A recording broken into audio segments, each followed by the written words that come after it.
We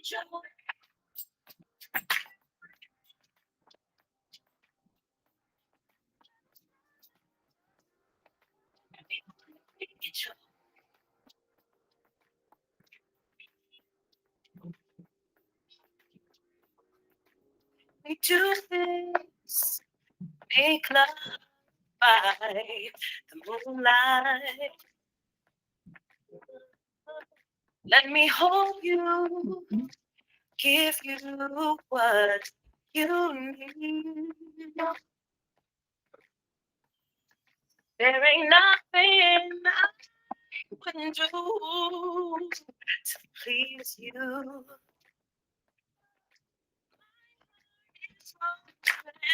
Don't be afraid, come to me. Let me bring you joy. Bring you joy. Please, love. I want to give you love. Bring you joy. Ain't nobody gonna love you like I do.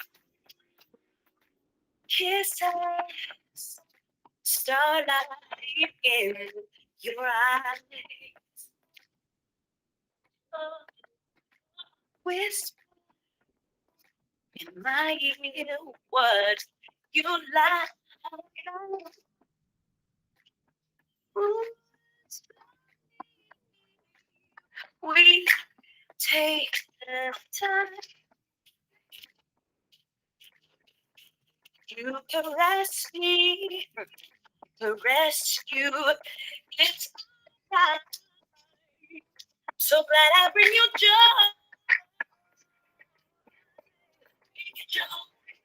So much joy.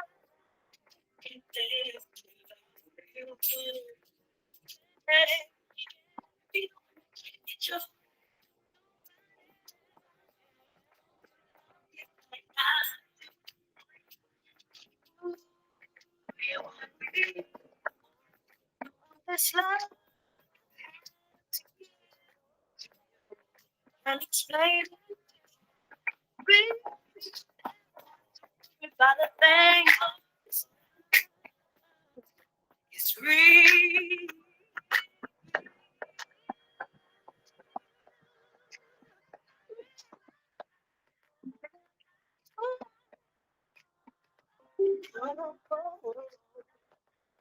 I love you.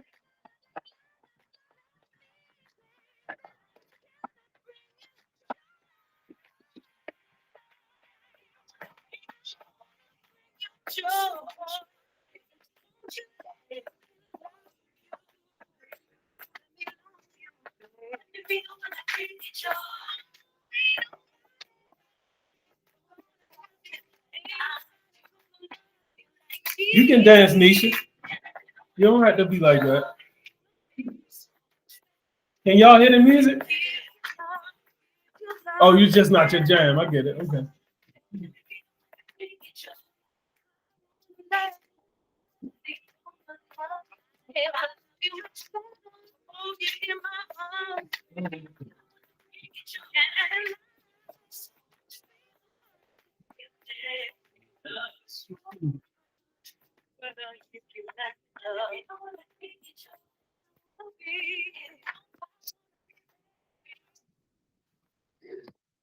All right, y'all.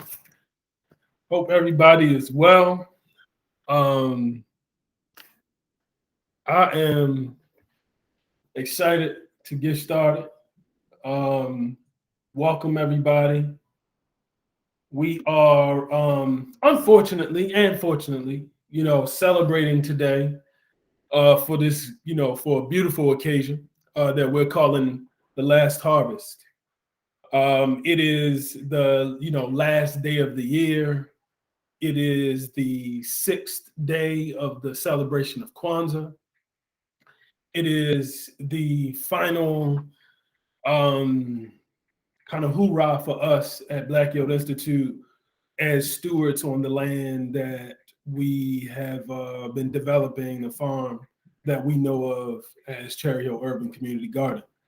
And so today is really just like a celebration. It's a time for us to connect, time for us to, talk about what has been, to share a bit about what will be, and to just celebrate in the ways that make sense for us. And so this is not only exciting from that standpoint, but also exciting because at least for the time that we have together, there'll be opportunity for us to just kind of be with one another. I don't know about y'all. Some of y'all might just be anticipating, get ready for partying or something like that.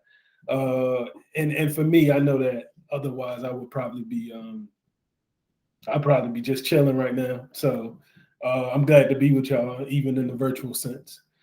And just so that folks know, two things I'll share really quickly before we move forward.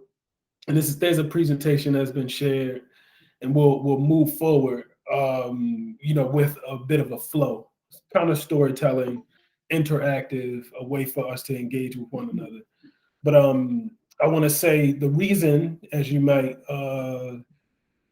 be aware, that we decided to move our event to a virtual platform because of the Omicron strand of the of the of the coronavirus.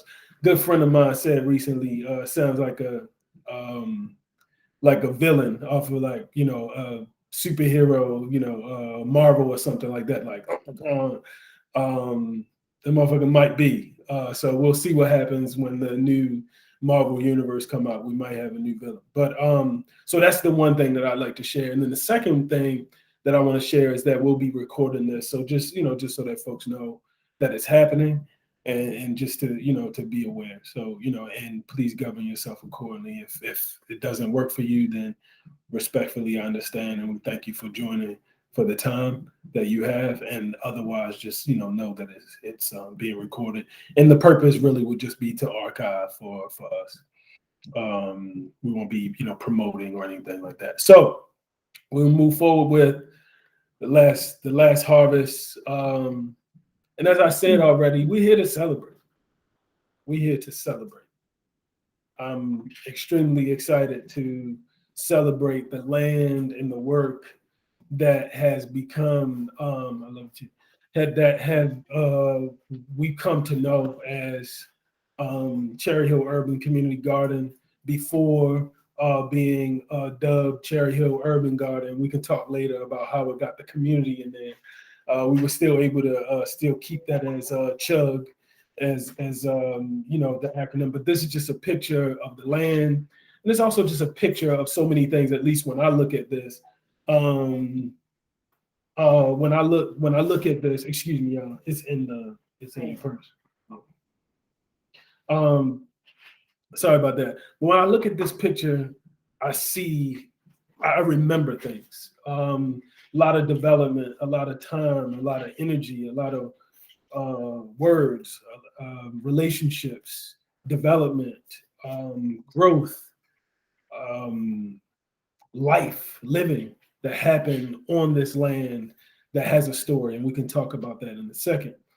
But we're here to celebrate, and it's just bittersweet because it is the day that we're not physically on the space in this moment, but it is yet an opportunity for us to just really remember why we're here, to remember that we are in a position, a privileged position, to be able to gather together on land with ourselves, and doing for ourselves and exhibiting what it might look like to live out and to exist in a project and from a perspective that holds space for what we might call an example of Black land and food sovereignty. Hold on, sorry. Can y'all still hear me? Okay. I keep looking here because I got y'all projected here. I can see you here. Here, I got the presentation up just so that y'all don't think I'm all over the place. So, as we celebrate, we want to remind folks that there is a distinction, right, between farm, land, and earth, right? So while today is technically the last day that we will operate a farm on the land that we've been privileged to occupy and steward, the work continues. Farms are developed on land, right? That's an agricultural business, right? And I do this. I can't help being myself. But a farm is an agricultural, business. It's not the land itself.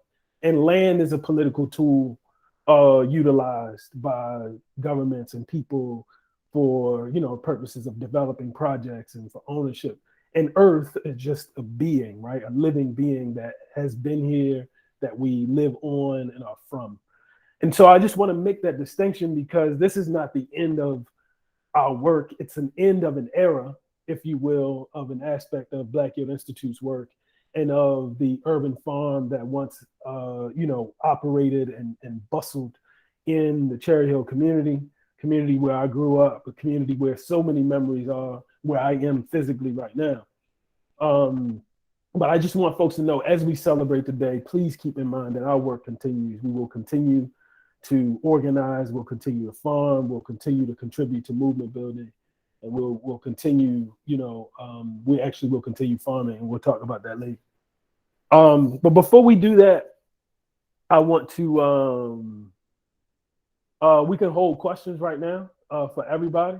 If you want to put questions in the chat, that's fine, but there'll be plenty of opportunities later for any, questions and anything like that. So if you, whatever works for you, let us be cognizant that what will happen is in time for questions and answers and things like that. So right now, I want to pivot really quickly to just remember some things. One of the key and staple truths about Black Youth Institute's work and about our farming, our urban agriculture in particular, is that we're clear that we stand on the shoulders of many people, many ancestors, many people who are still living. And we know that we wouldn't be able to do this work if it wasn't for many people, and in particular in the work of erecting, developing, and operating Cherry Hill Urban Community Garden.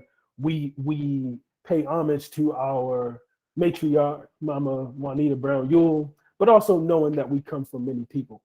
And I love this picture in particular because you got Sister Maisha, who also we celebrate her as today is, because the farm is moving the last day as our farm manager. This picture with the first farm manager of Cherry Hill Urban Community Garden, or at that time, what was known as Cherry Hill Urban Garden. And then the last farm manager of Cherry Hill Urban Community Garden. And in this case, I don't see Maisha. I'm assuming she's here, but this is just interesting, this juxtaposition, but also, she gonna have to get on me because they kind of look alike a little bit. In fact, somebody told me when we first got the mural done of Mama Juanita, they was like, "Oh, y'all got Maisha up there," and I was like, "Nah," but because this happens to be a celebratory occasion, all the jokes, all the everything comes out. So Mama Juanita Part 2, aka Maisha, we know who we stand on the shoulders of. So I want to do a little bit of storytelling. And it's a little about the land, and it's about how Black Youth Institute became stewards of Cherry Hill Urban Community Garden. So this mural itself, and this mural still exists. It'll operate in another location. We'll talk about that later. This mural was really about memorializing and loving on Mama Juanita, while also telling the story of the land. And so as we look at this mural, I hope that you will follow me in this illustration. So you'll see that at I guess it would be all of our far left, there's the red, right? There's what might be identified as the nothingness, the before. it is not nothing, but the before there was a community called Cherry Hill. So there is, in this case, a community being developed. There were about 5 to 6 family farms in this area that was once a part of Anne Arundel County, which is a county right south of Baltimore City, and Cherry Hill, Brooklyn, and Curtis Bay are also it's basically all the South Baltimore communities and neighborhoods are the southernmost neighborhoods in Baltimore City that are adjacent to Anne Arundel County. And this land in Cherry Hill, before it was developed as Cherry Hill, was a part of Anne Arundel County until the city of Baltimore purchased the land. And they purchased the land for the sole purpose of establishing what would become what the newspapers would say the first Negro village, Negro urban village, or suburban village, or whatever they called it, that became the Cherry Hill.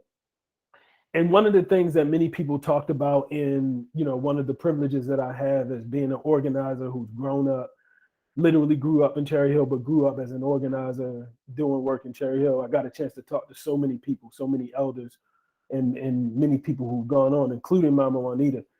And if you see on the mural there, you would see her hand and then this kind of clay color. And the clay color is representative of the clay roads that were there before the asphalt roads that were there in the Cherry Hill community. And you'll see as a progression some buildings, and that is just a symbol that the land that the farm was erected on once actually housed families in public housing, living in Cherry Hill homes in an area which I spent some time in my childhood we call Veronica Avenue, or VA, and that's representative there. And then you'll see a progression from that to what might look like unoccupied or vacant land, and then vegetables. And this is a part of the trajectory that we're a part of. And Mama Juanita put a lot of time and energy starting in about 2008, where conversation started around healthy food provision in the community, and the idea of a community garden came up during the development of Cherry Hill's previous, I forgot what they called the document, but the master plan.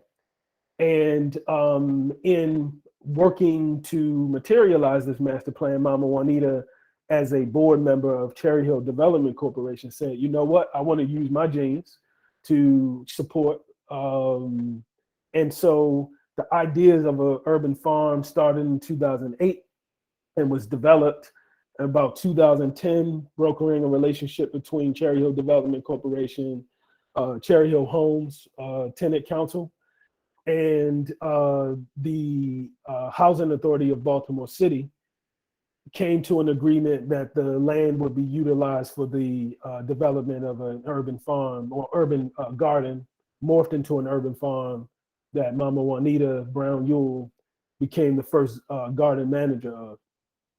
And she worked tirelessly to build roads, to bring in the first shipping container and shed, and develop partnerships in order to develop boxes for actual community growing, collective growing, and did all of these things and provided opportunity for youth and returning citizens until she passed in early 2015. From 2010 to 2015, she operated the farm. From 2015 until recently,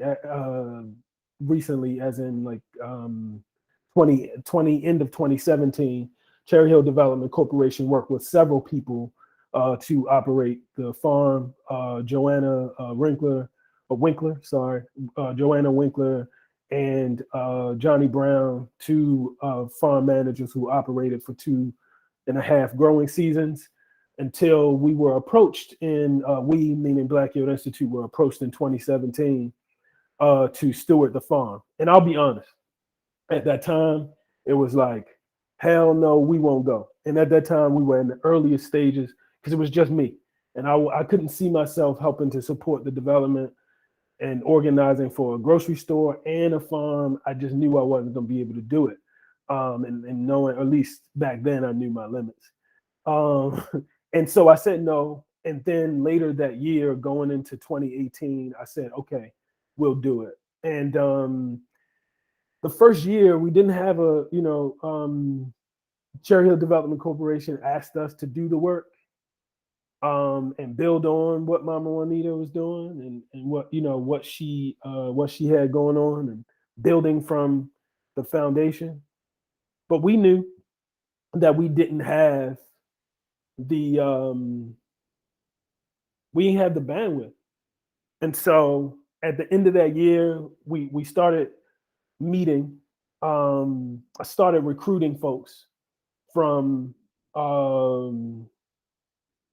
Maria from Farm Alliance, some community members, including myself, began having conversations about what would this new farm look like? What could it, as we regenerate and reinvigorate this farm effort? And so one of the things we started doing before anything, the first year we didn't grow anything. We started with developing a mission statement, a vision statement, core values, a logo. It got a new name from Cherry Hill Urban Garden to Cherry Hill Urban Community Garden. And we tried our best to keep the CHUG piece. So CHUG is CHUG, but the C is silent, just in case, y'all needed to know that. So, that is essentially the idea of how Black Yield Institute became stewards of this farm. And so we had in 2018 our first first volunteers from Repair the World, who came out and supported us in getting the farm together. And by then we had already hired our first staff person. And our first staff person, if you don't know, Brother Lee Jordan, tall, dark, and handsome. He not just tall, he tall as shit, dark and handsome. And he's 6'5". We had so-called weeds taller than that brother, right? And so we had to get those down. And so 2018 was our first growing season, but 2018 was not our first production season or production year. But since then, we've had magical things. We had, music at the farm, or a program that we used to call Music and Magic at the Garden, cooking opportunities. We grew a lot, and we grew up in this space from the bounty of the earth, and so many things that happen, and that so many people can talk about. In fact, I want to hold space for anybody to speak up to anything. But here's the thing: this literally is a picture from that first volunteer group. You got Mama Shirley, folks, who was here. This is back in like October of 2018. And this is what it looked like down here, actually, after we got down those. I was trying to find a picture of those so-called weeds that were about 7 feet tall. Center for the Lakers. So yeah, that we've seen so much growth. Our first farm manager, Brother Floyd Godsey, and our last farm manager, Sister Maisha Taylor, put a lot of work in addition to the entire BYI team and volunteers and partners who've helped to nurture and grow and build the work. And so so much. And so I'm going to be quiet here, but I just wanted to kind of give a trajectory of what it's been like since late 2017 developing the farm. Is not for the faint of heart. And it's taken so many different stages and spaces and places. And we've done a lot. We've seen a lot. We touched a lot. And so I'm grateful for it. So I'm going to be quiet there. That's the trajectory. of how the farm came to be and what BYI's role has been to get us to this point. But I want to hold space to see if there's anything that folks have, and there'll be another opportunity. But there are questions that people have, or a story that you might have about being on the farm, or something that was invoked while you were watching the slideshow. But anybody, it's fine. If you can use the raise hand piece, raise hand function at the bottom, it'll be helpful. I can see you if you do that, or just come off mute.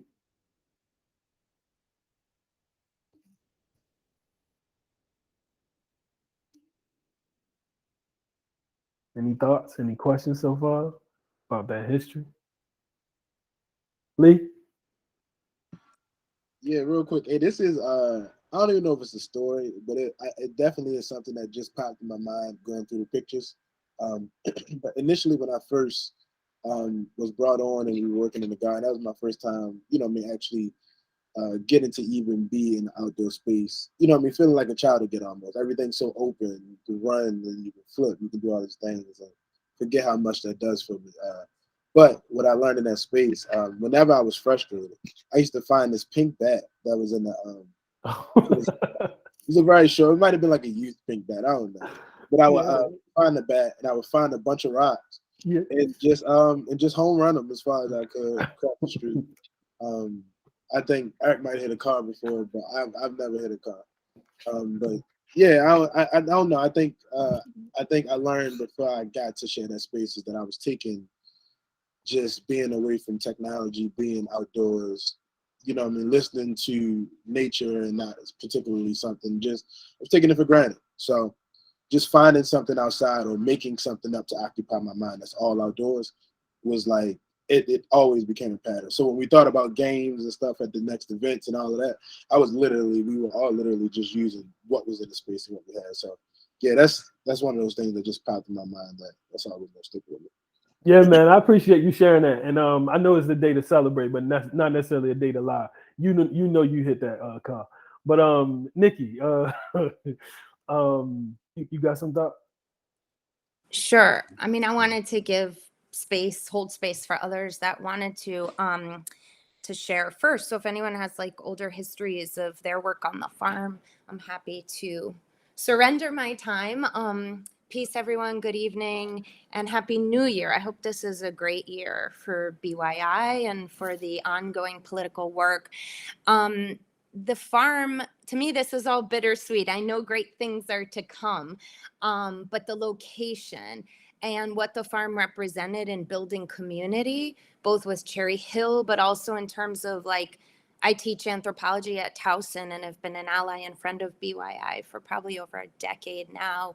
But I brought them in the midst of the pandemic. I guess it was 2020, like that spring into the fall. So it was the height of the pandemic and there was no way to have human connection really. And Maisha just built this incredible space of solidarity. And we learned together. We learned from her. We learned how to grow. We harvested. We brought food out to market. And I think for students, they basically said they learned to breathe again, that they were so stifled and anxiety ridden and depressed. Like, I mean, I've come to find out so many students have been on severe antidepressants because trying to pay for college in the midst of a pandemic, and many working at Chick-fil-A and all these service industries that are just completely exploiting them and putting them on the front lines of a pandemic. So this space really, I think, connected them to purpose and to meaning and to forging some sense of greater community. So I hope that that spirit lives on and we're able to bring that to the new space. Appreciate that. Thank you. Well, I think that spirit lives in the embodied community and not in the land itself. You know what I'm saying? So I have no reason to believe that we won't continue in that way. These pictures and these stories, I don't think are relegated to a land. And I mean, I'm probably the biggest proponent of us being in Cherry Hill. I'm from Cherry Hill. I'm rich. You know what I'm saying? This is what I've done. This is all I know. And of course, our headquarters will still be in Cherry Hill.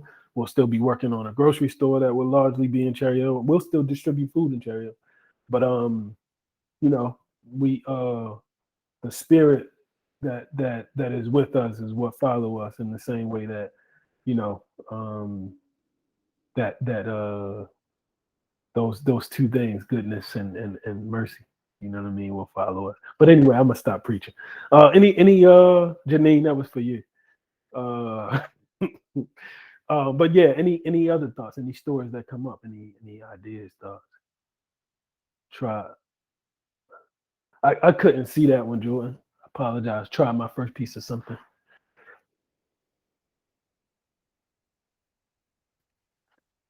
Hey, can y'all hear me? Yes, sir. Hey, peace, y'all. I said I tried my first piece of okra on the farm, and nobody warned me about the sliminess.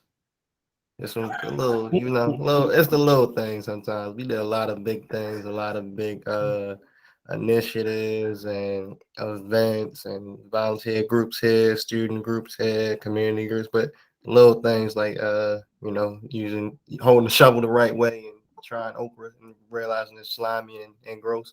Little things like that also stick with me and are heavy in my mind right now. That's what's up. The short shovel or a regular size shovel? Never mind. We'll talk about it later. No, I'm just joking. Thank you. Appreciate you. Anybody else? Any other stories, things that come to mind, questions? Again, there'll be other opportunity as well. Some prompts, some questions. Yeah, I'll share. As just over a period of time, and then when you were showing the pictures, it's just such a rich history, and I don't think a lot of people know it. And so I think it's beautiful to just like hear that, to see it, so that we as people, especially Black folk, are reminded that um, our people have done it before. They've been doing it, and it can be replicated. So Mhm. that's what I took from it, and I really appreciate that. So I appreciate it. We gotta tell our own stories. that's right. We gotta do it. Can't nobody ain't no say I ain't gonna let no rock crowd for me. Shit. Yeah. Anyway, don't get me started. Don't get me started. We got too many stories where white folks telling our stories. Fuck that. Nah, we ain't about to do that. Anyway, thank y'all for telling the stories. I'm glad it's recorded. I'm glad I got recorded saying that. I ain't gonna let no rock crowd for me. One day we'll work on that. Make it a white rock. That'll be nice. Wrong. Any other thoughts? Stories. A lot of magic has happened at Cherry Hill Urban Community Garden. I mean, literally a lot of abundance. I hear somebody getting off mute. Is that Mama Rodette? Yeah, I wrote that. Hey, so Hey. yeah, I'm thinking the rich histories. I'm thinking that the time shared and the space shared, and keeping the flame together, and the events that we had. It was really awesome. Inviting the people out, and especially the little the solid disco thing. That was like, well, I can say I never went to a solid disco until I experienced it at Black Hill, and I was like, wow, this is really awesome just to be amongst and everybody sharing and stuff. So I really enjoyed that. I really enjoyed working with Black Hill, and I really enjoyed the groups that was coming through. I mean, Towson group, when Nicole brought her little group through, and then Kenya with Micah had came through with her group, and was sharing what was going on, in that space. So, between that and even the school kids that came through and volunteered their time, I must say. So it was a great experience, just to be in that space and to, see people. And even when I was there working, people asking, what are you doing over there? And me having to explain, here I am, I'm harvesting this indigo here or whatever. People just Mhm. walking by and they wondering what was going on. And, I had to explain what was happening or what I was doing, and they was like in awe, like they really didn't know. And I think that's going to be kind of like missed in the community, the kids walking, through from to school or from school or whatever, and asking questions about farming. So yeah, that's Appreciate that. really be missed. Appreciate you. Appreciate you. Mhm. That silent disco piece, I feel you. Sister Teal, she get to travel a lot.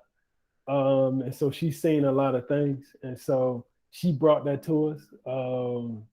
And so I ain't hear nothing about it. Man, ain't nobody doing that. Man, that's right. Ain't nobody doing none of that. Then we did it. And I was like, damn, that's nice. So I would like to say we negrified it. We negrified silent disco. But Teal, go ahead, jump in.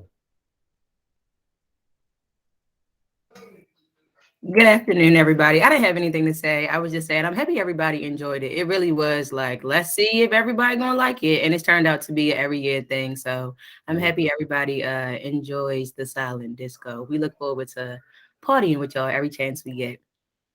Yeah. Hey, that's an opportunity for a quick plug. We're in actually year number 8 and year number 7. My bad. My mind somewhere else. But year number 7, and next year when we celebrate in November, we've decided that our theme will be, or is for this year. There is no limit to our liberation. There's nothing that we're not going to be willing to do. So just remember that, and it ain't out yet, but mark your calendars for November 4th, right, George? All right, we'll come back. Yes, sir. All right, November 4th, 2022. We'll be celebrating 7 years. Another location, but we're gonna be good. So looking forward to it. No limits. No limits. Lee, good. Yeah, real quick. That's also that watermelon that Roger is holding is also the first yellow watermelon that we grew in CHUCG. That's I think what the significance of that picture was. That was his first one. I've actually had one and it was really freaking good too. Yeah, appreciate you sharing that. And one day maybe you can tell everybody how I put you on watermelon. No, I'm joking, but yeah, man. Any other thoughts? We had some magical things happen on that 1.25 acre farm, including our most famous introduction to the world of a BYI's own character that made an appearance when we were celebrating 4 years, 5 years. Lee, was it 4 or 5? 4 years. Celebrating 4 years in 2019. And Rockin' Chair Eddie, we found out that Rockin' Chair Eddie came from a maroon community right off the coast of Cherry Hill, so the peninsula. But yeah, a lot of magical things happen, and a lot of magical things will happen. But any other thoughts?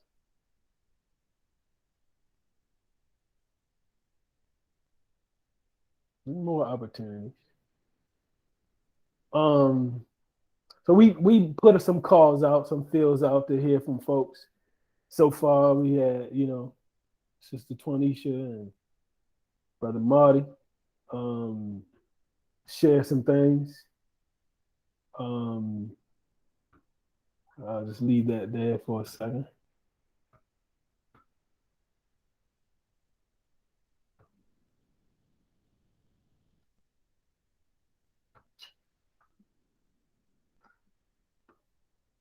So while you check those out, I shared it earlier. I got you, Keon, in a second. So CHUCG with the C, right?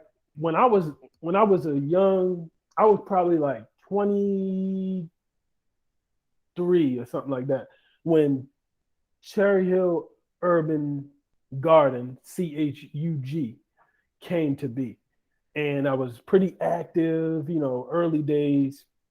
Mama Juanita, actually, when I was in grad school, that was I had a school project, and I made sure it was to support CHUCG.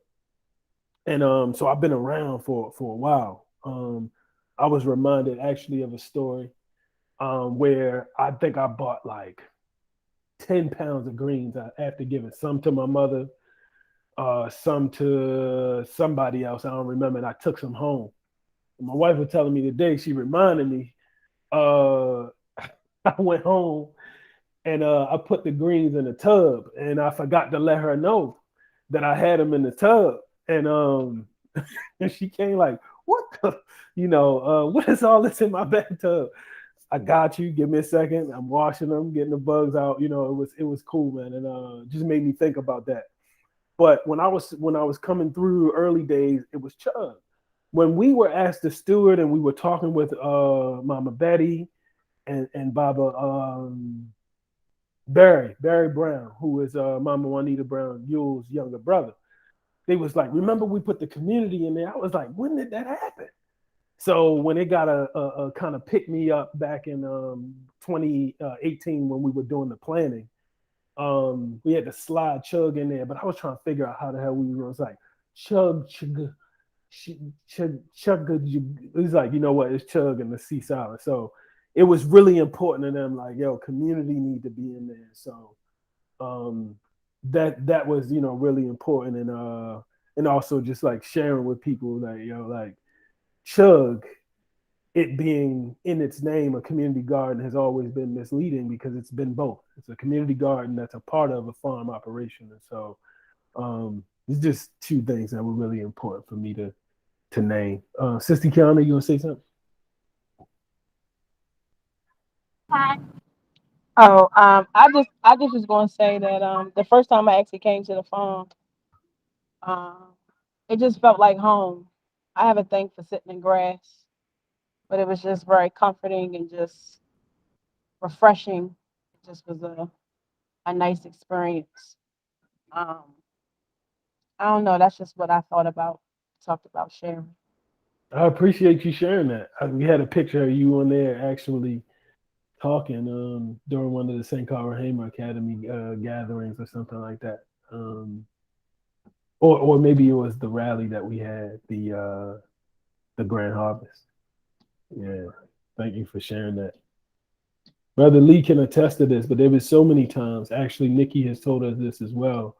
So many times people have used the word home, or just feel good, or good vibes. I think in one of these quotes right here, say something about good vibes, good energy.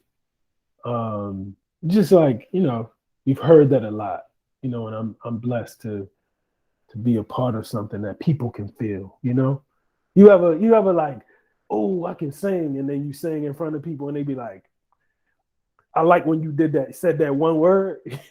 Y'all know what I'm talking about. You know what I mean? And you be like, yeah, you could sing if you close your ears, turn to the side, turn the lights off, and all of that kind of thing.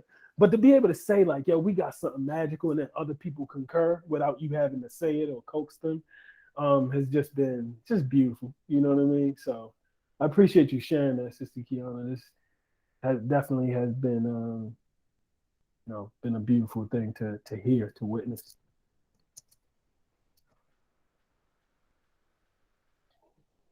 What other thoughts y'all got? Other thoughts? I had some prompts here. What words and memories, celebrations do you have as it relates to Chug? The land itself, or the work? What are your goodwills? What prayers, what things do you bring forward for years to come as we continue to work? And in this next section, I'll share a bit of where we're going, and I'm sure there'll be more questions there. And or what questions do you have up to this point? I know, Chris, you had a question that came up. So now would be a good time that if you want to share it, or I can go to the comments. But any other words, any other thoughts?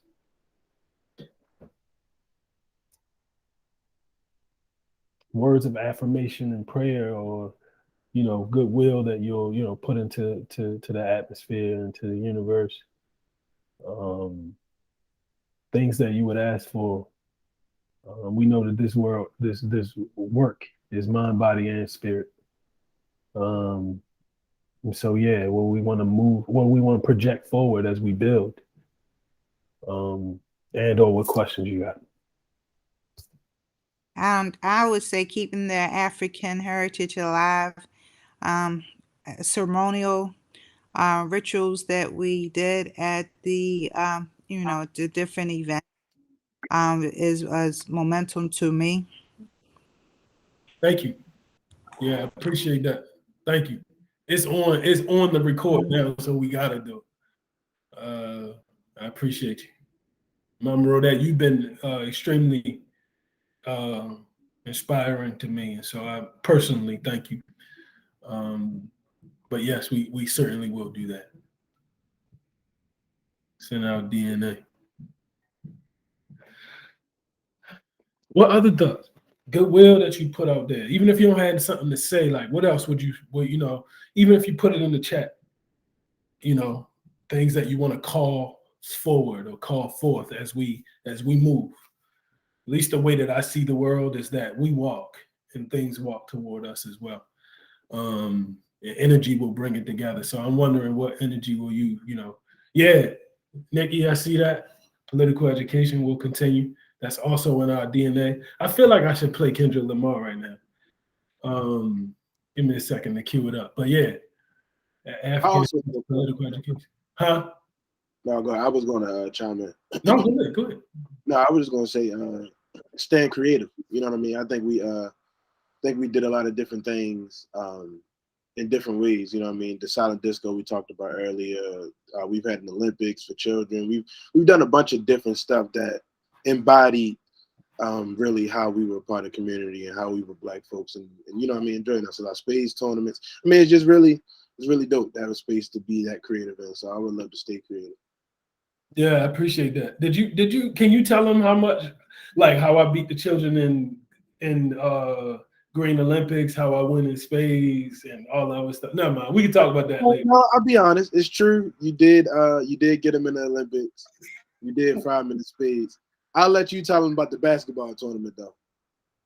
See, we talking about the farm, bro. We see you always bringing up other stuff. Anyway, who next? Teo, I saw what you put in the chat. I was afraid to mention that. No cornhole. Yeah, no. Oh, hell.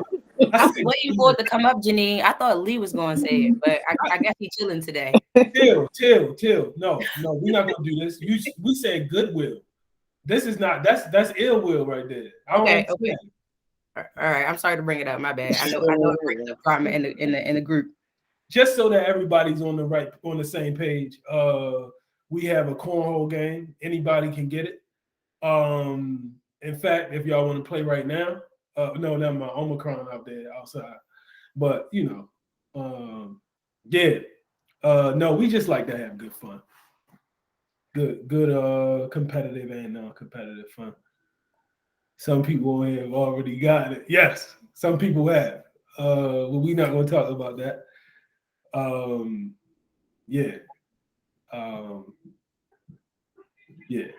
Anyway, I'm gonna be quiet on that.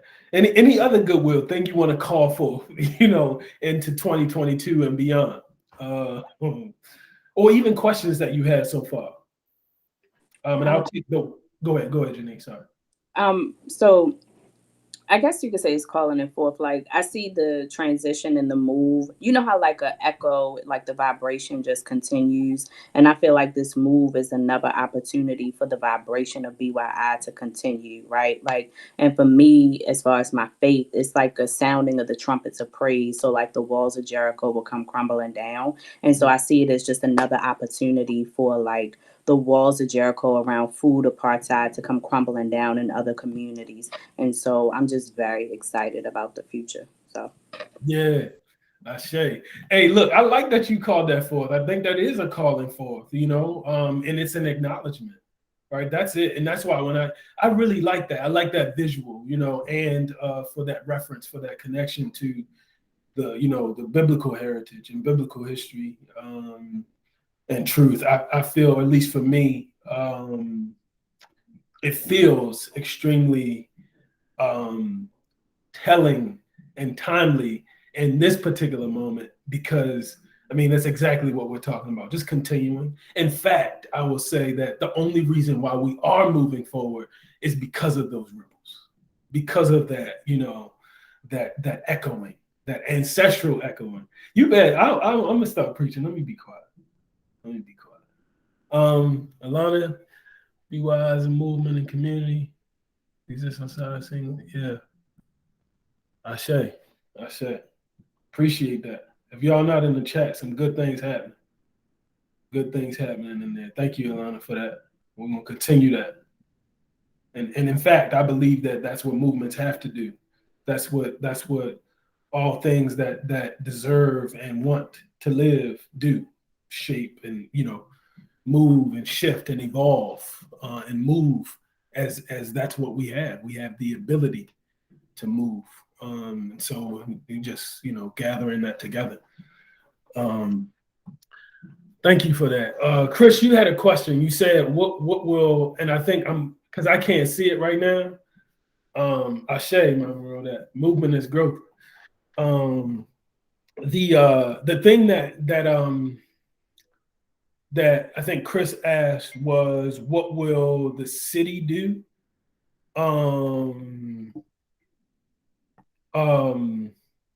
So first, to be clear, the land is managed and operated by Housing Authority of Baltimore City, which is technically a federal agency, but also operates at the city level also. So they, hear from and work directly with the mayor's office and city council and things like that. So I think in answering the question that I think is being asked, what will Housing Authority of Baltimore do with the land? The short of it is, I don't know. I have absolutely no idea of how the land will be utilized, what's going to happen, when it's going to happen. But the public narrative is that the land will be utilized for affordable housing, but I don't know when. And of course, saying that something's going to happen is different than it actually happening. When it happens and all of that. So we're not sure, but of course, if people continue to stay tapped in, we'll continue to share with folks of what's happening in the land. Again, we're not going anywhere. Our offices and headquarters will still be at 844 Roundview Road in Cherry Hill. We're still going to work on building what we're calling right now Cherry Hill Food Co-op. We're gonna keep the work continues, so we'll keep y'all posted on what is happening as it's happening. But yeah.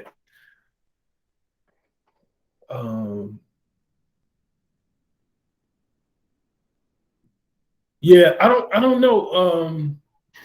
But Larry, I don't know about what's happening in terms of taxation and all of that.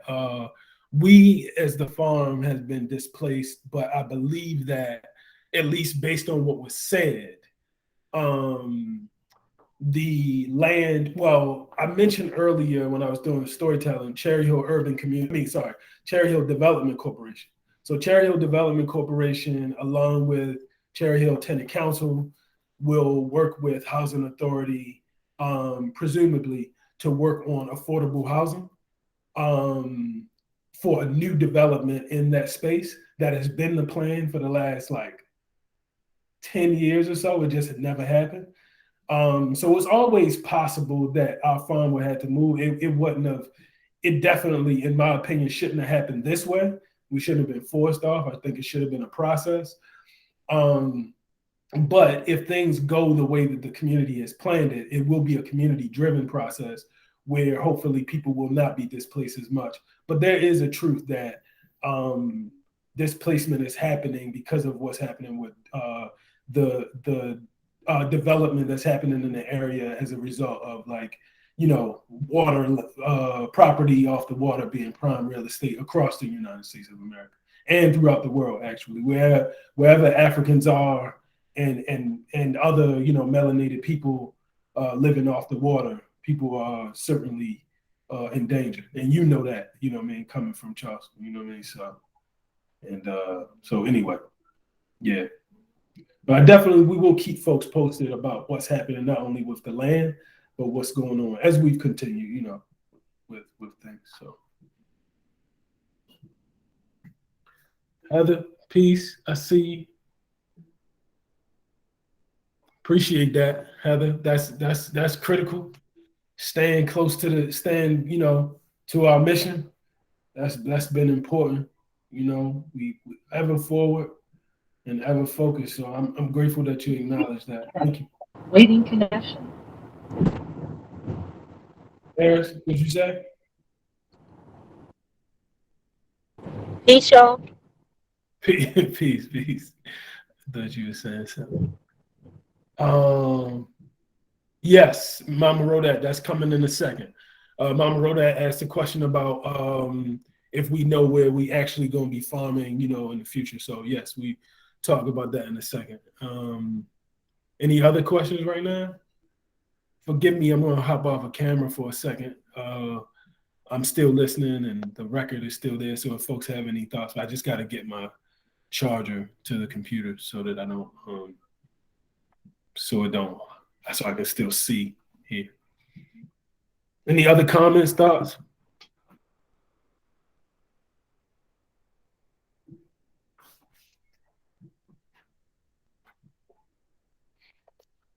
All right.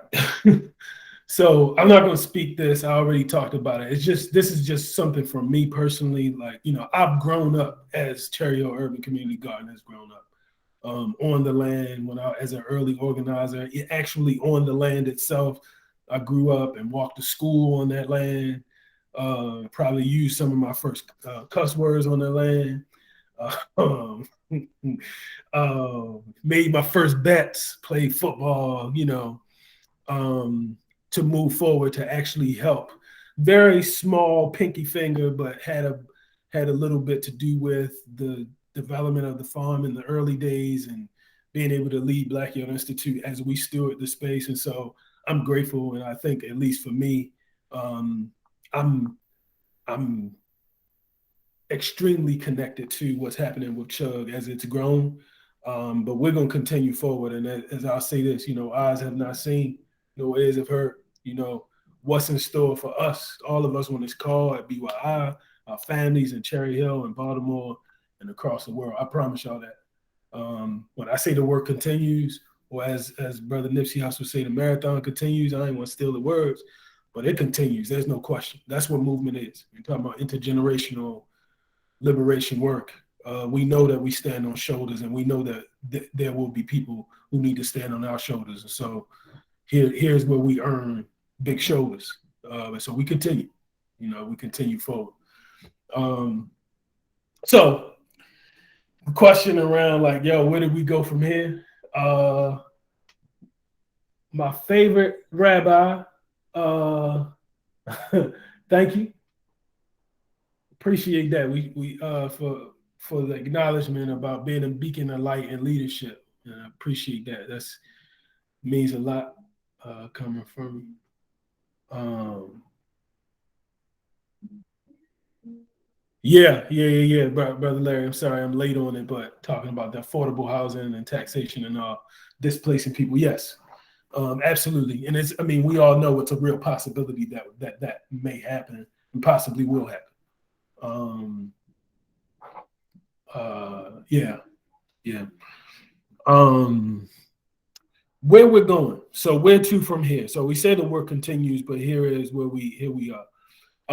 I just want to just reassure and assure folks that Black Youth Institute in particular and the new iteration of the urban farm that we have will actually morph and develop and evolve into an agricultural project that will go from urban to rural or peri-urban and to urban. So what we're our vision as we continue the work of moving toward Black land and food sovereignty, which includes food supply, food supply chain from production to waste and everything in between. We're going to continue to contribute to that. And our vision at this time, as we're moving forward, we're actually recruiting and doing some hiring to support this, to actually erect one farm operation in two different locations. One in Baltimore City and one somewhere outside of the city, and we're still working these things out, so we don't know. But our commitment is still to movement work, and our commitment is still to establishing and developing parts of this food supply chain work. And in doing so, we've been working really hard to transition the farm from CHUG. Pay a visit if you can or will. You'll see that the shipping containers are gone and all of the trees are gone, and really appreciate Sister Maisha for her leadership and making sure that those things happen, and Sister Tornisha for helping with the administrative aspects of it, and Sister Teal for the finance stuff, and Brother Lee for serving a supportive role in all of that. And every partner from Nikki's class to many other people who've helped with the transition. And folks will know if you've been tapped in that it's been a long time coming in terms of trying to figure out where we would go. And so, my bad. Our farm will operate and we'll go through a community process. We haven't named it yet or nothing, but we will be moving to a neighborhood that those in Baltimore would know, Mount Clair, in the Mount Clair community, right in Southwest Baltimore near Pigtown, on Calhoun Street. That it's about an acre of land. It needs a lot of work, some touching up, and we'll be doing that throughout this year. It is likely that we will not have a growing season this year, similar to how CHUG was when I talked about it before, a year of planning. We're going to knock on doors. We're going to find out what people want. We're going to go through a naming process. And what we're thinking right now is that we'll have very little farming that happens in that space, but largely holding it for distribution, serving and supporting distribution. And so, oops, my bad. Let me get this back. But anyway, distribution, but also a little bit of farming and incubation and things like that. So that's still to be realized. But we're at 419 South Calhoun Street, near Mount Clair Junction, if folks are familiar with the strip mall there. And we are going to keep working. And on the other side, to materialize the vision that I mentioned, we will be moving toward land, possibly, fingers crossed, possibly in Baltimore County. And we'll be meeting with a couple of folks, or maybe another surrounding county, thinking or looking toward 10 or more acres of land where we're able to actually erect, that urban or peri-urban farm that would provide most of the food that will also still be distributed in Cherry Hill, distributed in the Mount Clair community and across Baltimore, but being able to grow more and do more as we erect a nursery and as we do some other land-based projects on that land that ideally would be 10 plus acres. So that's where we're going. That's what is happening. Questions about that, and then I got some really exciting news that I want to share with y'all. And just FYI, if you'll notice, I never went to get my charger. I can't see y'all now, so if you can get off mute or something, so to let me know that you have a question, that would be helpful, because I'm still operating the presentation and I can't see you. Comment. That's awesome news. Oh, cool. Thank you. I appreciate you. Appreciate you a lot. Questions, thoughts, comments, pushbacks, all of that. I'm gonna try to get on my phone.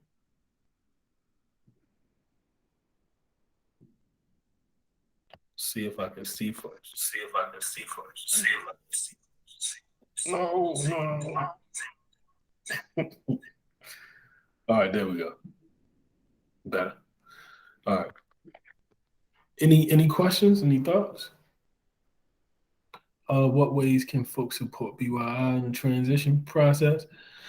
Um, that's a good question, Ace. So right now, I mean, so right now is just being like sharing with folks what we're doing. There's still a few hours left, and as we raise money, but of course we're always raising money. One of the reasons that we're still raising money is that we are going to pretty soon, hopefully within the first year, purchase that parcel of land so that this doesn't happen again. And so, of course, telling people about it, supporting us financially is one way. Right now, we don't need volunteers, but we will be calling on people. We'll be calling on people around, I would say maybe like March or something like that.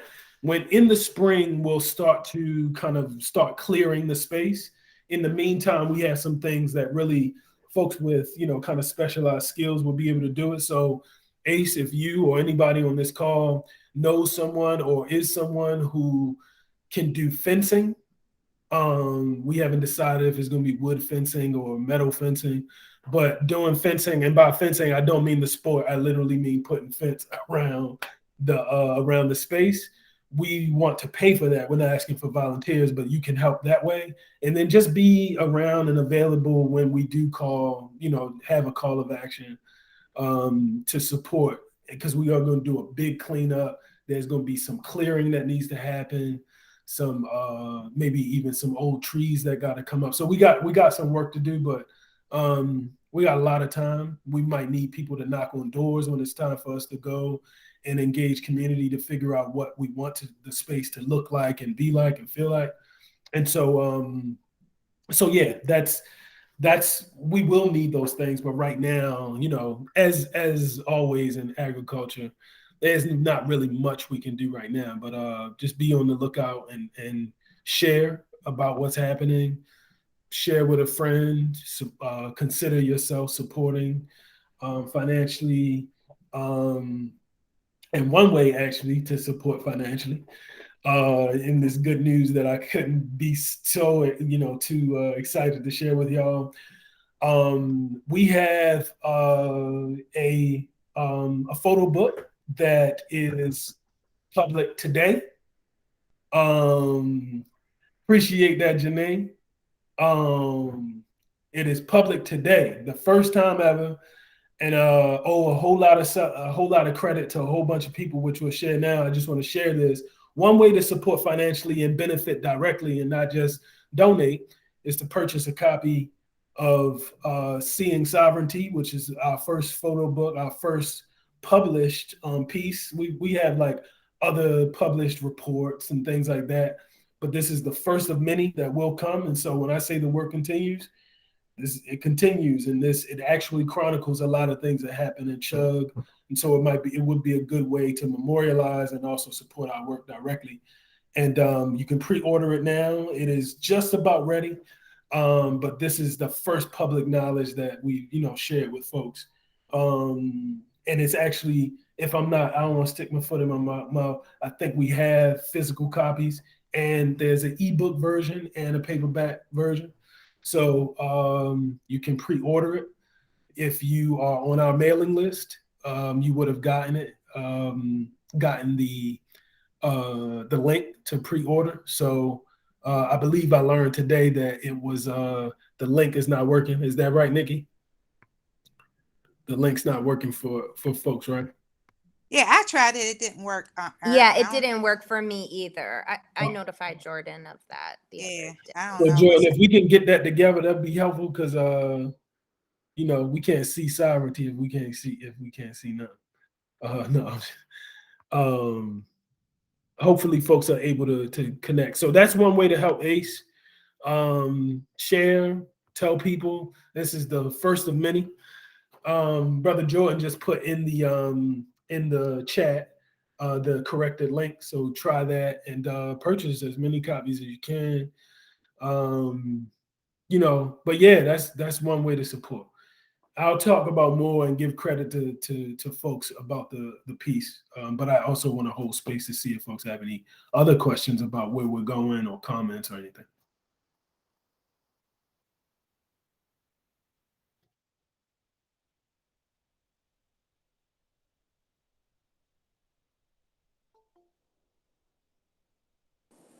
Just real quick, Jordan, make sure that link is just for people. It's not an editor version.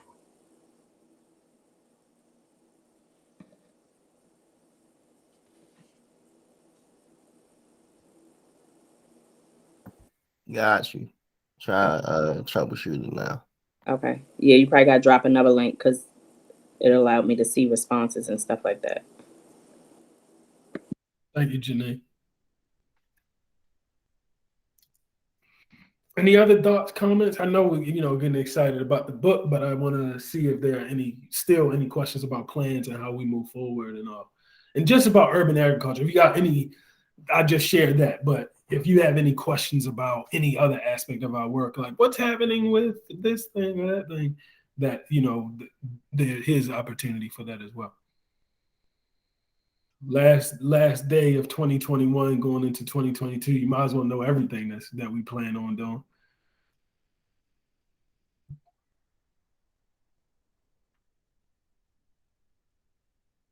No questions, no comments, no thoughts? Well, I want to then spend some time just really, really bigging up and loving on folks who made this Seeing Sovereignty photo book project come to life.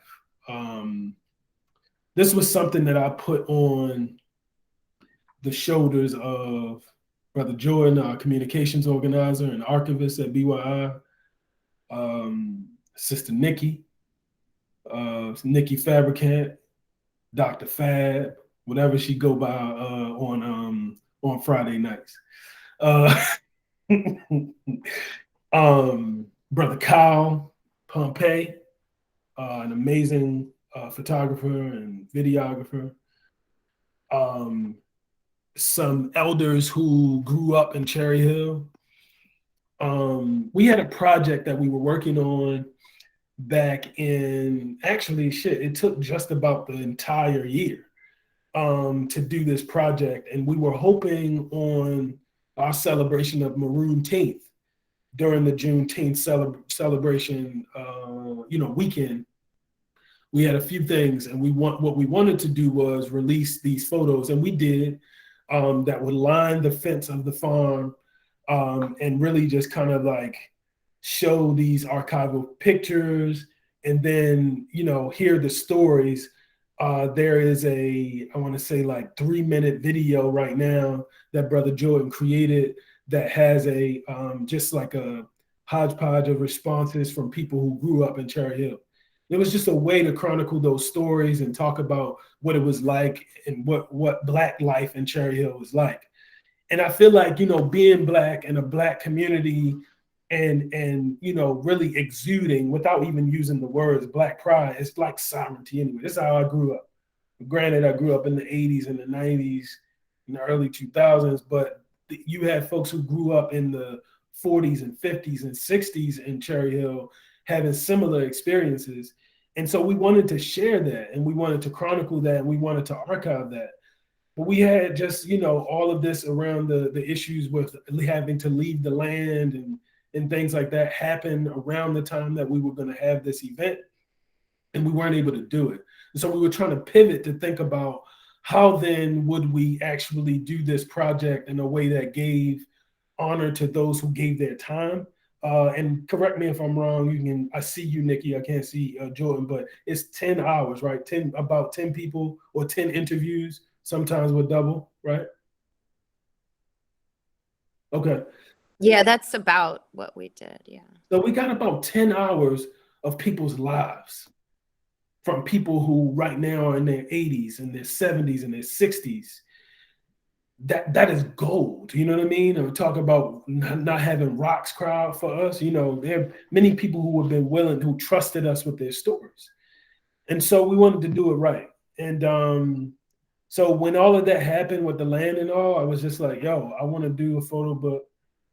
And I want to do it by the end of this year. And Nikki, Jordan, largely, and Kyle worked together along with the designer who put the book together, and we got it together. And so many other people who go named, unnamed, but who should be named, like Sister Nisha, who do all the administrative stuff, and Sister Till, and many people who've put the work in to get here. It is the first published physical copy. And I say the first because I just want y'all to be clear that, like, Sister Maisha, yes, thank you.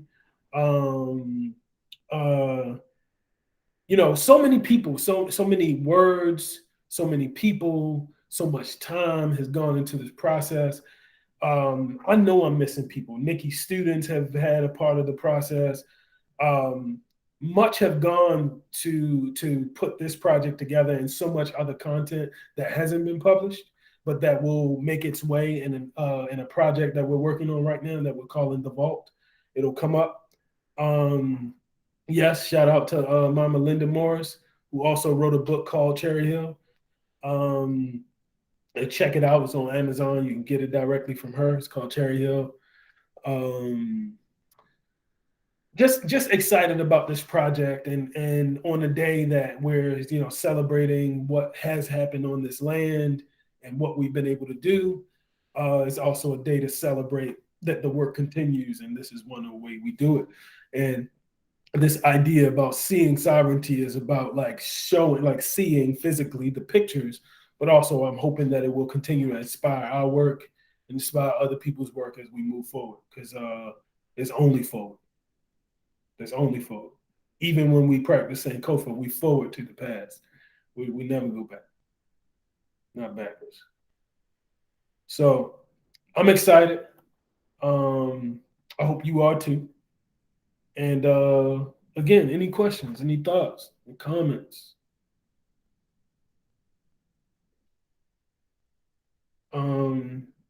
I heard something come through. Hop in.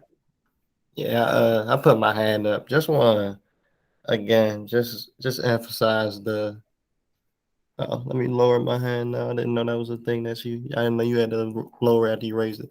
Just want to just emphasize the fact. Just a couple of things with this project. Brother Eric alluded to it, but it started off as something completely different and evolved and transformed into this. So I don't know. I know that personally through me, it's been a lot of like, dang, this didn't go the way I thought, or that didn't go the way I thought, or we gotta rework this and change that. But the fact that even if you intend to do one thing and then the end result ends up being something completely different, it's a great feeling to still make something productive, still make something out of nothing. It's kind of like a small metaphor, if you will, for what we're going through with our land relocation, where we started at the beginning of the year at CHUG, and now December 31st, we're reminiscing about CHUG and talking about moving to some of our class. So just want to leave that with you, all that feeling, that thought of we got our time and our intentions and our goals and how we think things are going to work out.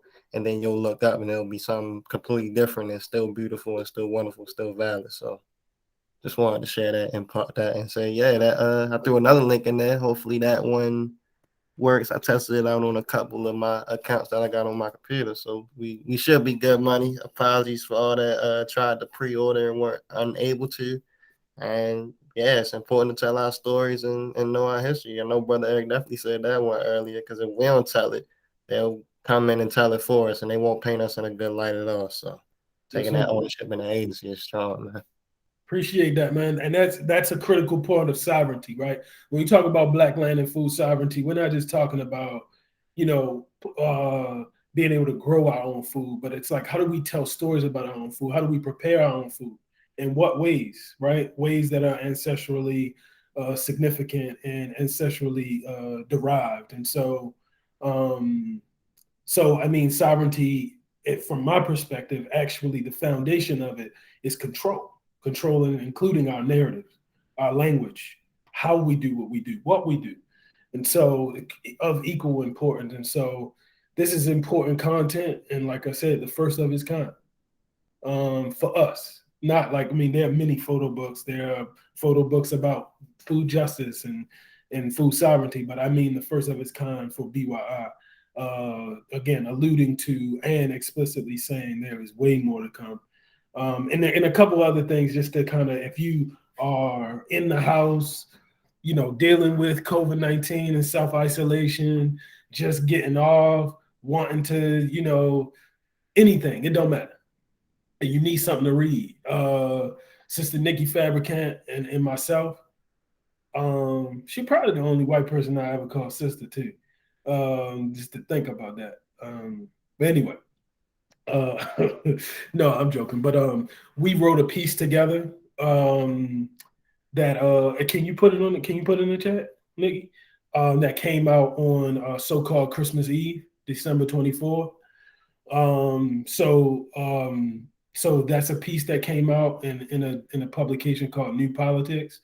If you know want talking about land reclamation and highlighting the work in Cherry Hill and the work of Black Youth Institute. So if folks are interested, check that out. We a couple other things just really quickly. If folks are interested in continuing, thank you, Nikki. Continuing, you heard something today and you're like, yo, y'all said something about political education. I want to be a part of that. We have our next cohort that we're recruiting for our praxis course, Black Land and Food Sovereignty praxis course. It's a 15-week commitment that starts on January 18th, Tuesday evenings. So if folks are interested, you can apply. And Brother Jordan, you mind putting that link in too, please? So yeah, we got that going on. If you're interested and you like, yo, I want to be connected. I want to know some more, things. We have which is coming up as well. I don't remember the deadline right now, so Lee, let me know.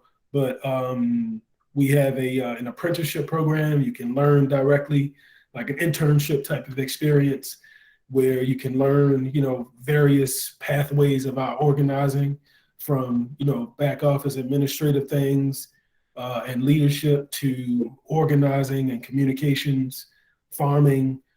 So if you're interested and you got 6 months where you want to give your time and learn and grow and be a part of the team, that's another opportunity to advance, skills and some direct political education. And yeah, I mean, those are, at least right now, those are the announcements that I can think about right now. And there's so much more to come early 2022. I'm not going to give you all of that, because then later you're going to be like, damn, I heard all of that. So, but just know we got 2 new pieces about to come out as well in February. So like I said, the first of many, and we'll continue forward. And I'm personally grateful for all that we've been able to do on this land, in the Cherry Hill community, in movement, in solidarity, in relationship with so many people on this land. And for me, I guess by this point, I'm feeling it's sweet, not bittersweet. It's just transition, and all things that are worth living and have life will always transition. Some are the ultimate transition into another plane, and others are just shifting and evolving. And this is just another part of our evolution. Don't like how it happened, but sometimes, well, not sometimes actually, blessings don't come with time stamps, nor do they come with labels.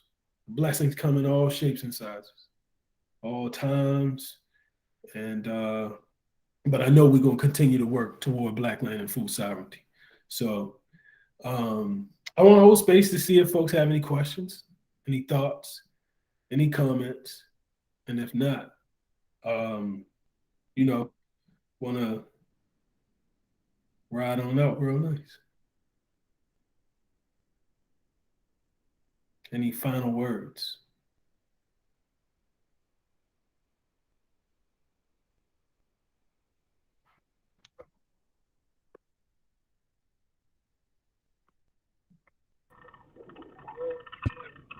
All right. Are you going to be land breaking ceremony or something for the new space? Yes, we will when it's time for us to move in that direction. But like it probably will be sometime in the second quarter of the year, like April, May, something like that. Yeah. Yeah, we'll keep you posted. If you want our newsletter or you got somebody number, we'll keep you posted for sure. Yeah. I know you got my number. I don't mean you. I mean in general. I know you got my number. Yeah. And the BY number. So, yeah.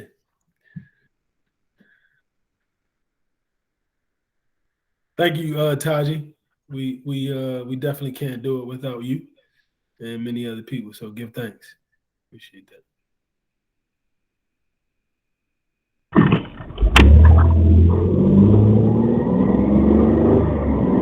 Peace and purpose, everybody. This is Eric. I just wanted to give space and give thanks for Cherry Community Garden for many different reasons. I've met so many beautiful people through this work, through that piece of land specifically. It's grown me in so many different ways, from education for my children and my daycare children, and so many, different things that it's been able to provide in my life personally. But not just the space, but the people that came along with it,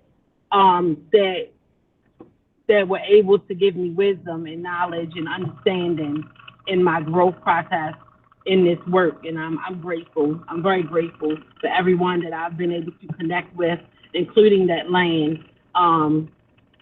It started something that'll be forever.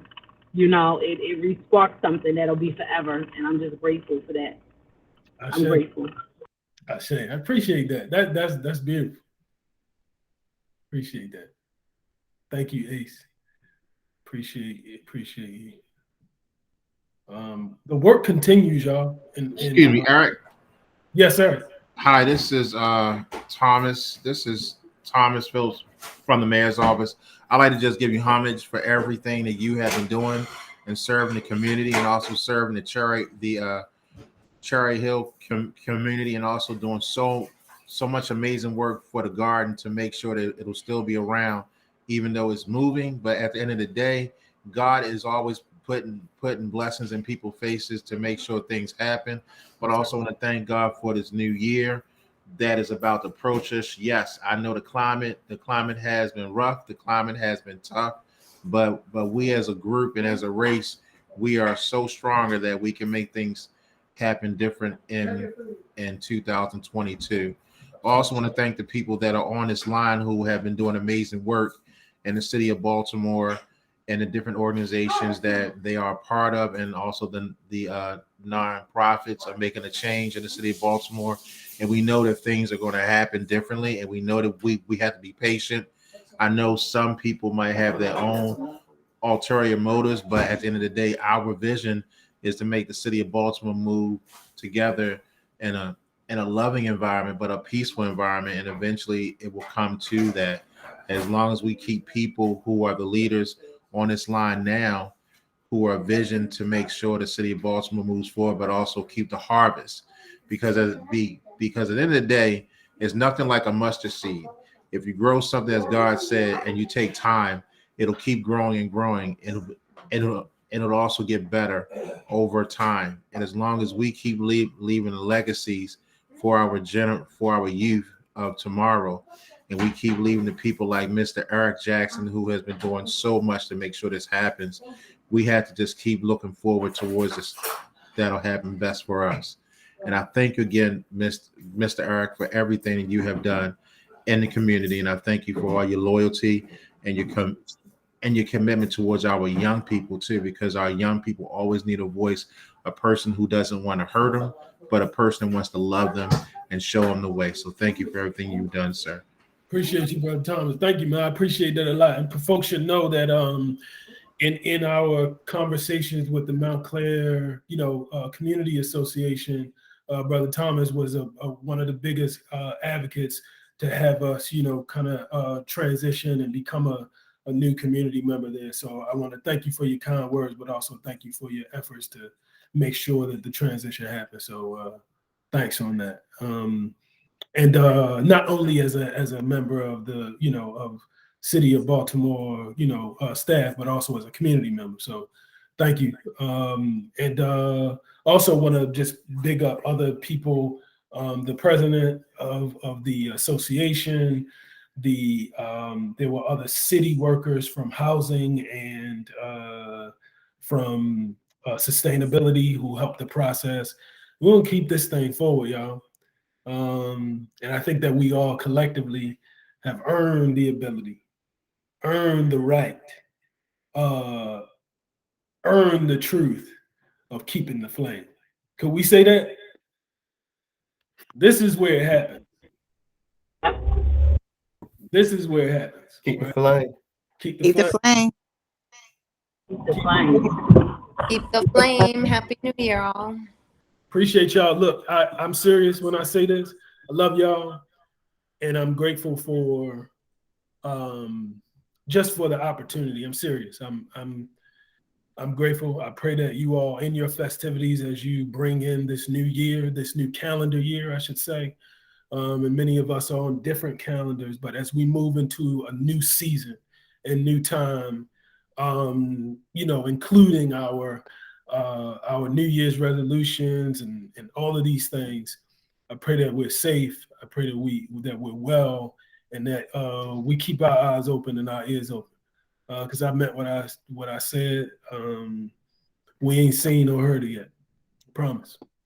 22 will be something different, and then we'll just continue forward in there. So thank you all so much.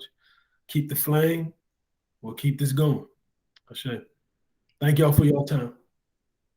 Bless. Peace out, brother. Have a good night. Have a good night. Good night. Love y'all. Good night.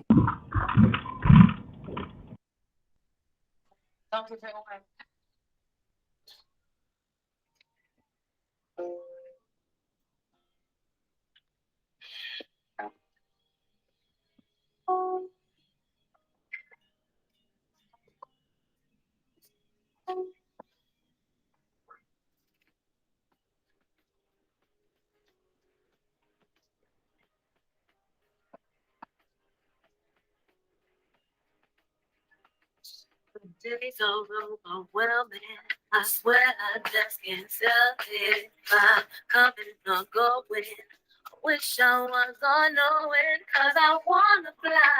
What if I fall right on my face? But I can't stop here, I gotta face my fear. Oh, every day before this was it.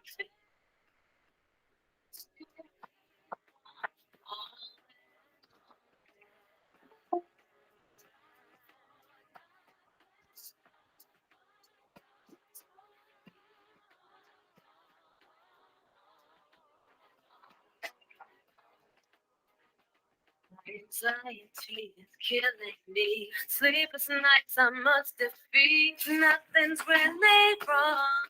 Guess it just took so long for me to get to the place I wanted to be. Now that I'm here, I gotta face my fear. Oh, every day before this wasn't fair.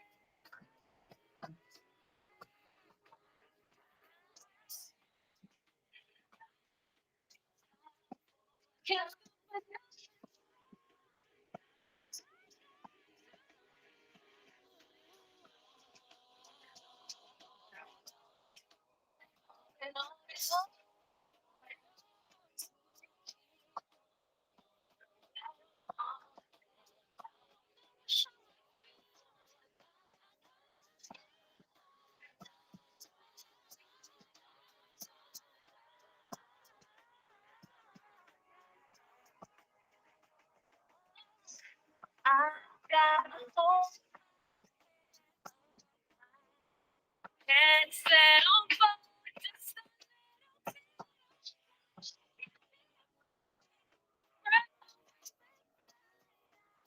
Just turn my dreams into life. I'm gonna turn my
Hey, y'all, I'm gonna close it out. Appreciate y'all.